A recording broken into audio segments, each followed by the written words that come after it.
Hidroponik set lengkap. Harga sayur makin mahal. Lebih baik tanam sendiri, lagi jimat. Okey, ini set lengkap. Set lengkap hidroponik set. Dia ada baja A, baja B.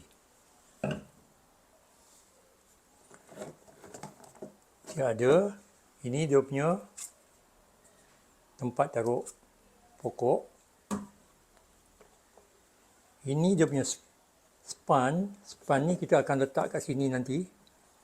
Masukkan kat sini, jadi dia jadi gini. Okey. Lepas tu dia kasih span ni, ini untuk semai biji. Semai biji. Kita letak dalam air, kita ramas itu air tu.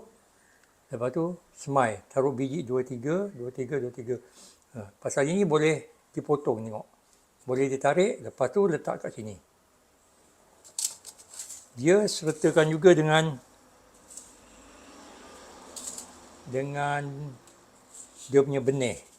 Ini dia kasih benih.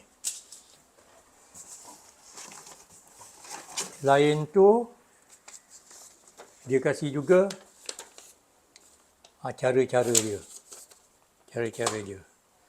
Ini dia punya ada lubang 6. Ini untuk letak ni lah. Dia letak gini, okey. Nanti saya tunjukkan cara-cara macam mana nak campur baja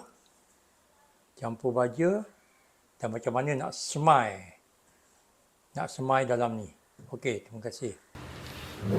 Okey, ini span tadi. Span tadi ni kan kita kasih basah dulu. Kita kasih basah betul-betul. Ini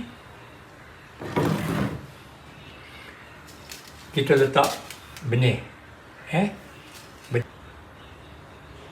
Okey, kita dah letak. Sekarang kita dah letak benih dia. Okey, kali ni Atuk ajar cara-cara bancur baja.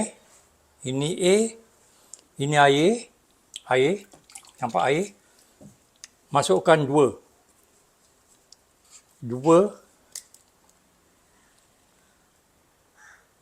botol penutup dia.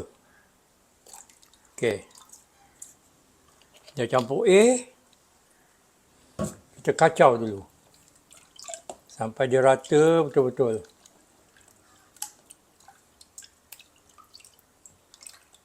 Jangan lupa kacau.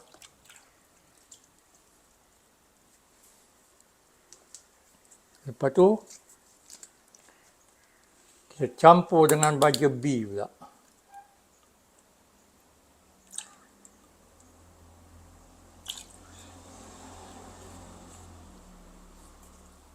Okey, kacau.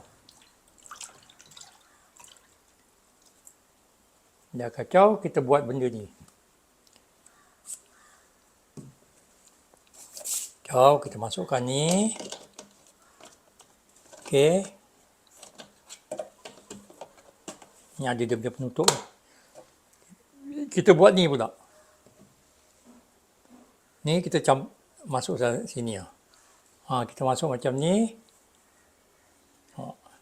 Okey.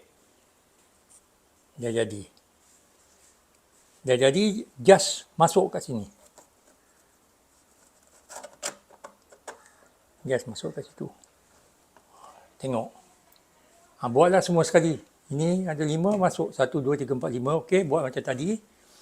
Kita baja apa? Ini tadi. Ini baja semai tadi. Semai tadi ni kita boleh kepak ni. Kita boleh. Okey, masuk sini. Masuk sini.